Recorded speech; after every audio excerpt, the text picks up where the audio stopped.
एक दिन मुल्ला नसीरुद्दीन को बैठे बैठे ख्याल आया कि सारी उम्र गधे पर सवारी की है, क्यों ना अब गधे को बेचकर एक बेहतरीन सी घोड़ी खरीद ली जाए। चुनाचे मुल्ला ने घोड़ी की तलाश शुरू कर दी। एक गांव में मुल्ला को दो तीन घोड़ियां पसंद आईं और एक घोड़ी की तरफ इशारा करके मुल्ला ने उसकी कीमत पूछी और उसको मोल लेने पर रजामंदी जाहिर कर ली। मुल्ला को एक तो घोड़सवारी का शौक था, दूसरा उन्होंने ये सोचा कि जब कसीर रकम अदा करनी ही है तो क्यों ना घोड़ी पर सवार होकर पहले जरा देख लिया जाए। इसके बाद मुल्ला ने घोड़ी पर सवार होने के लिए उसके मालिक को कहा और उसने इजाज़त दे दी।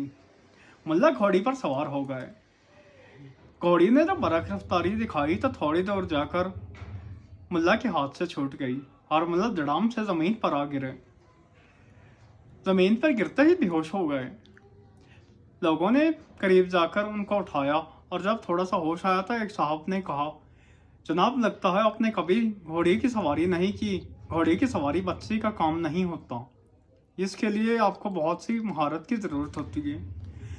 मुल्ला मुस्कुराया और कहने लगे, इसमें मेरा कोई कसूर नहीं है, मैं तो घाटी पर आराम से बैठा हुआ था। यकायक मैंने देखा कि थोड़ी दूर जाकर मैं काटी से आगे खिसक रहा हूँ।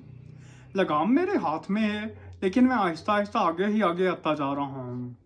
फिर मैंने क्या देखा कि मैं घोड़ी की गर्दन तक पहुँच चुका हूँ और लगाम अभी तक मेरे हाथ में है।